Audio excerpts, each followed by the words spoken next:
मांगो तो केवल प्रभु से मांगो, जिससे मंगतापन मिट जाएगा। वो ऐसे दाता है, दे देंगे ना, जन्म जन्म की मांग पूरी हो जाएगी। जिसके जानने के बाद कुछ जानना बाकी नहीं रहता, जिसके पाने के बाद कुछ पाना बाकी नहीं रहता। इसलिए किसी से मत मांगो, किसी से मत कामना करो, केवल प्रभु से करो, इंतजार करो। उनकी बाट जो हो किसी और की तरफ मत देख लेना। जो सकाम भाव रखते हैं, मांगते हैं, तो केवल प्रभु से मांगो, अन्य से नहीं। ये तुम नियम ले लो कि हमारा आराध्य देव ही हमारी पूर्ति करेगा, हम दूसरे से कभी नहीं। श्यामा श्याम ही बहुत महान है, हम कैसे तुम्हें क्या क्या बतावें तुम्हें। उनकी कृपा, केवल उनकी कृपा, केवल उनकी कृपा का आश्रय। कभी अन्य का आश्रय ले लेंगे तो आपकी भक्ति बाधित हो जाएगी, आपका जीवन समस्या में पड़ जाएगा और आपको परेशानी ही परेशानी हो जाएगी। केवल प्रभु का आश्रय। सकामता है, माना भी आप निष्काम नहीं हुए तो प्रभु पर निर्भर हो जाओ, वही पूर्ण करेंगे।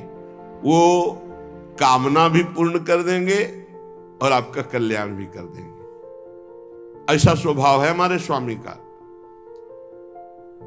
पत्नी के लिए आराधना भगवान श्री हरि की कर रहे हैं, तो पत्नी भी मिली तो आदि सम्राट महाराज मनु की पुत्री महान देवी देवहूति जी, और भगवान अपनी तरफ से बोले कि मैं पुत्र बन करके आऊंगा, और कपिल भगवान के रूप में आके सांख्य शास्त्र का उपदेश करके करदम जी को परम पद में आरूढ़ किया।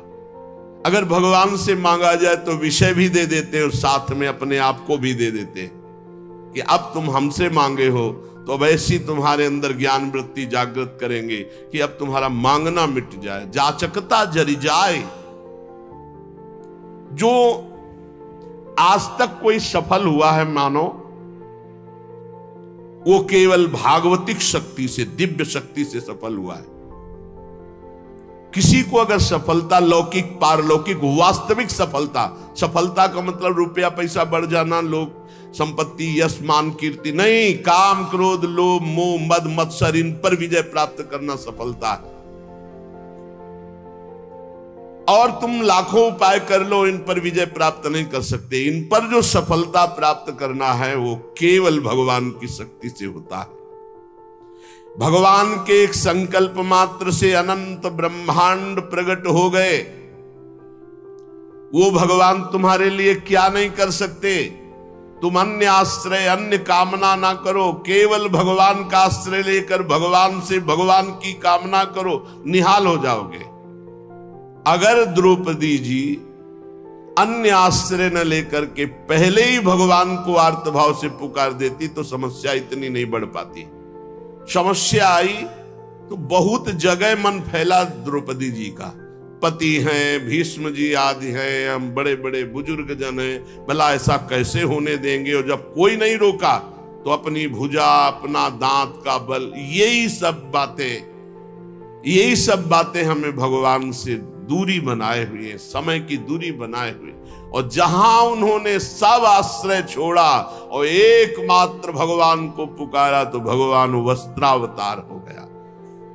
ये केवल कथा सुनाने और पढ़ने की विषय, सुनने का पढ़ने का विषय नहीं, ये जीवन में उतारने का है कि चाहे विपत्ति हो, चाहे कामना हो, कैसी भी परिस्थिति, सीधा श्री भगवान से आर्त भाव से अन्य आश्रय छोड़कर पुकारे तो हमारे जीवन का बहुत बहुत आनंदमय परिवर्तन हो जाएगा। यदि हम साधारण जीवन अपनाए तो असाधारण विचार हमारे सुरक्षित हो जाएंगे भजन के लिए। यह तो सच्ची बात है। विलासिता का स्वयं का जीवन नहीं होना चाहिए। हमारे पास जो सुख सामग्री वो दूसरों के लिए है, अपने लिए जिससे कम खर्चे से काम चल जाए वैसे चलाना चाहिए। अपना जीवन बहुत ही सात्विक होना चाहिए। हम टूटी से उतना ही जल लेते हैं जितनी आवश्यकता होती है, उतना ही बिजली चलाना जितनी आवश्यकता नहीं। तो बल्ब बंद करके अगर प्रकाश से काम चल रहा है बाहरी तो बल्ब नहीं जलाना है। अगर पंखे से काम चल रहा है तो कमरे में फिर हमको एसी नहीं चलाना।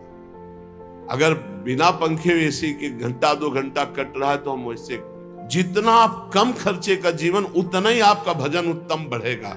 आप ये मत सोचो कि तुम मेरी संपत्ति में जितना चाहूं महंगे से महंगा प्रयोग कर सकता हूं, नहीं, सब संपत्ति रघुपति के आई, श्री जी के आए। एक आदमी 5,000 रुपए में एक बार अपना खान पान व्यवहार करता है और उसी 5,000 रुपए से 50 आदमियों को कुछ कुछ पवाया जा सकता है। जब हमारा काम जमीन में सोने से चल सकता है तो पलंग की क्या जरूरत है।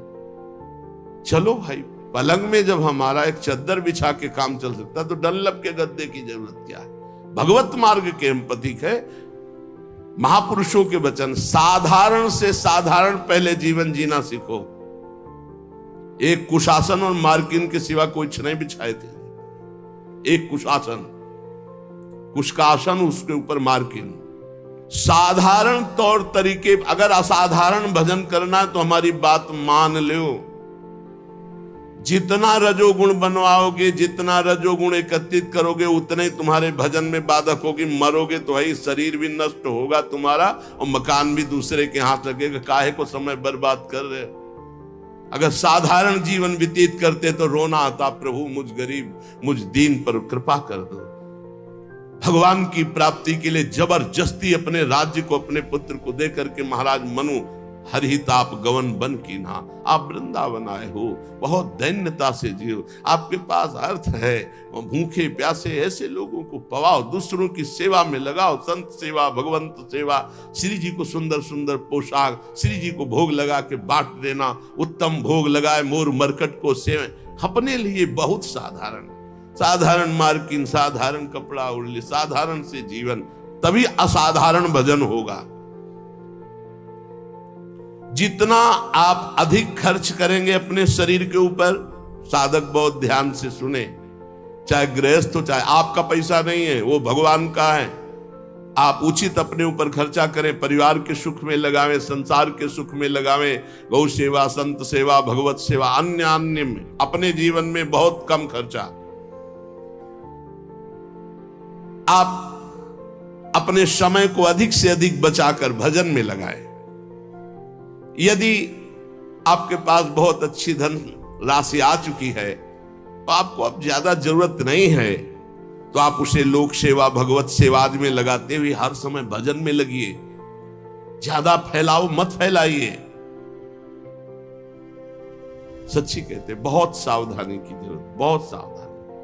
अरे चाहे आप जितना 3.5 हाथ का शरीर तुम्हारे हाथ से, उसको किसी एक कोने में पड़े रहना है। मार केवल बवाल रचे हो, अहंकार पुष्टता, मार रजोगुण की पुष्टता। हाँ, इस दरवाजा इसका आना चाहिए अमुक प्रदेश से, तो खिड़की इसकी अमुक प्रदेश की होनी चाहिए, तो लिफ्ट अमुक कंपनी की होनी चाहिए, वस्तु अमुक कंपनी। बड़ा दिमाग किसी में, मर गए कंपनी सब लगाए, ऐसे बड़े बड़े भवन बने हुए, महल बने हुए, कबूतर हग रहे, रहने वाला कोई नहीं। पुरानी बिल्डिंगें देखो जो राजा महाराजाओं की, तुम्हारी को क्या। ये प्रमादी स्वभाव हटाइए, भजन के बहाने सुख भोगने की आदत छोड़िए तो परमात्मा प्राप्ति जल्दी हो जाए। डट करके सब झंझटों से निपट करके भजन करो। जीवन को प्रमाद से बचाकर प्रयत्न में स्थित करो। शब्द देख लो, शब्द ही है, प्रमाद से हटाओ और प्रयत्न में लगाओ। इतने माला भजन, इतना पाठ, इतना जाकर के राधा केल कुंज में करना, इतना एकांत में पाठ करना, ऐसे ऐसे अपनी दिनचर्या इतनी फिट कि उसको तोड़ना नहीं किसी भी स्थिति में। परमात्मा को भुला देने वाले सामग्री, विषयों, इन सबको हटा दो। अभी लगन नहीं लगी, इसलिए जहां तुम्हारा वास है वहां कोई भी ज्यादा भगवत विमुख करने वाली वस्तुएं अच्छी नहीं होनी चाहिए। बात ध्यान रख लो। जहां वास कर रहे हैं पूरे में राधा राधा राधा राधा राधा राधा राधा, गुरुदेव राधा वल्लभ, गुरुदेव राधा वल्लभ। जहां दृष्टि, उनकी पोशाक, उनकी माला, उनकी, बस एक आसन शयन के लिए, एक आसन बैठने के लिए, बस। आधुनिकता का जितना दर्शन होगा, रजोगुण बढ़ेगा, भजन हटेगा। मान लीजिए, बहुत सावधान रहिए। वृंदावन है, वृंदावन की थोड़ा तो रहनी रखो। राधा राधा राधा राधा, यार कभी ऐसा भी करो ना कि एक टाट बिछा के सो, हाथ की तकिया, रज के पात्र रखे हुए कमरे में, उसमें भोजन प्रसाद पाया, टाट बिछा हुआ है, हाथ की तकिया में सो गए, नहा लिया, अपनी दिनचर्या में कुछ खर्चा नहीं, एक छोटे से पंखे से काम चला दे। अगर आजकल इतनी बिल्डिंगें बन रही कि वायु बाहर की नहीं मिल, शरीर को जैसे रखो वैसे रहेगा। शरीर को जैसे रखो, वर्षों कभी बिजली नहीं रखी यही हित धाम में कटवा के, जैसे रखो। थोड़ी देर पसीना पसीना, जितनी नींद आनी आनी, उठ के बैठ गए, फिर मंत्र जो हम कोई सोने के लिए है। नींद को जितना ना आ जाए ना राधा राधा, आज नहीं आई तो कल आ जाएगी, कल नहीं तो परसों आ जाएगी। भजन तो हमारा हो रहा है। भगवान का आश्रय समस्त शक्तियों को जागृत कर देता है, भोगों का आश्रय समस्त शक्तियों को ढक देता है। इस बात को समझिए। बहुत दुर्भाग्य है जो हमें सुविधा अच्छी लगे, बहुत दुर्भाग्य है, सच्ची मानिए। अंदर की स्थिति को तुम नहीं जानोगे, बाहर की बातें देखते हो। बड़ा दुर्भाग्य है जब सुविधा में भजन किया जाए, बड़ा सौभाग्य है जब असुविधा में भजन होता है। जो असुविधा में भजन किया महापुरुषों ने, वो सुविधा में, वो तो सुविधा भ्रम है, सुविधा भ्रम है। देखो, पूज्य श्री रघुनाथ दास गोस्वामी जी के पिता ने रसोईया, रुपया, सब व्यवस्था, सेवक जन भेजे कि अब जब जगन्नाथपुरी में ही रहेगा बेटा बाबा जी बन के, तो सारी सुविधाएं। अपने आप वैरागी को कोई शिक्षा नहीं देनी होती। एक दो दिन भोग बनाया, महाप्रभु चैतन्य देव को पवाया, फिर कहा कि जब हम भगवत मार्ग में चले तो मेरे प्रभु के द्वारा मेरा भरण पोषण होना चाहिए, ये पिता के द्वारा वैभव का नहीं। वापस कर दिया। और जगन्नाथ जी के सिंह पौर पर जो भिक्षुक जन हैं उनके बीच में खड़े हो गए। तो भिक्षुक जनों का तो अभ्यास था, दौड़ दौड़ के आगे लेते, वो गंभीरता से खड़े रहते। जब कोई उनकी तरफ देख कर दे देता तो वही पा लेते ने, रात दिन भजन करते। इस वृत्ति को भी ठीक नहीं समझा। फिर एक अन्य क्षेत्र से थोड़ा अन्य, इस वृत्ति को भी सुविधाजनक समझा। रात्रि में जो प्रसाद फेंक दिया जाता, गौएं भी नहीं पाती, वो उठाकर धोकर फिर पाते, रात दिन नाम जप। महाप्रभु चैतन्य देव जी को जब गोविंद जी के द्वारा पता लगा कि ऐसे रघुनाथ दास जी, तो चुपचाप रात्रि में गए और भोग लगा को पाना ही शुरू किया था कि ऐसे, और कहा इतना स्वादिष्ट अमृत जैसा भोग अकेले अकेले पाता है रघु, मुझको निमंत्रण नहीं दिया। अरे प्रभु आपके लायक नहीं, बोले यही तो अमृत है। महाप्रभु भगवान का आश्रय समस्त शक्तियों को जागृत करता है और भोगों का आश्रय इस समस्त शक्तियों को ढक करके पाप ताप संताप उत्पन्न करता है। जो भगवान का आश्रय ले लेता है, भगवान उसके सारे दोषों को अपना दोष मान लेते हैं, सारे उसके अपराधों को स्वयं मिटा देते हैं। भगवान के बल के समान कोई बल नहीं, इसलिए उपासक को अपना बल नहीं, भगवान का बल का भरोसा रहकर निर्भय हो जाना चाहिए। थोड़ी रहनी सुधार लो प्रभु, थोड़ी रहनी सुधार लो। थोड़ा साधारण जीवन जियो तो असाधारण भजन होने लगे। ये सब ठीक है।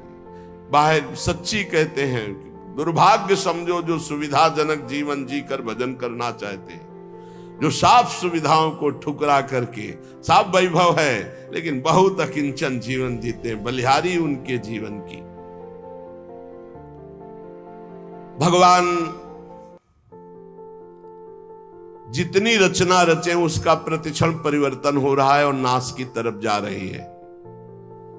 शरीर से लेकर जो भी आप देख रहे हो, गो गोचर जहां लघु मनुजाई, सबका परिवर्तन हो रहा है, सब नाश की तरफ जा रहा है।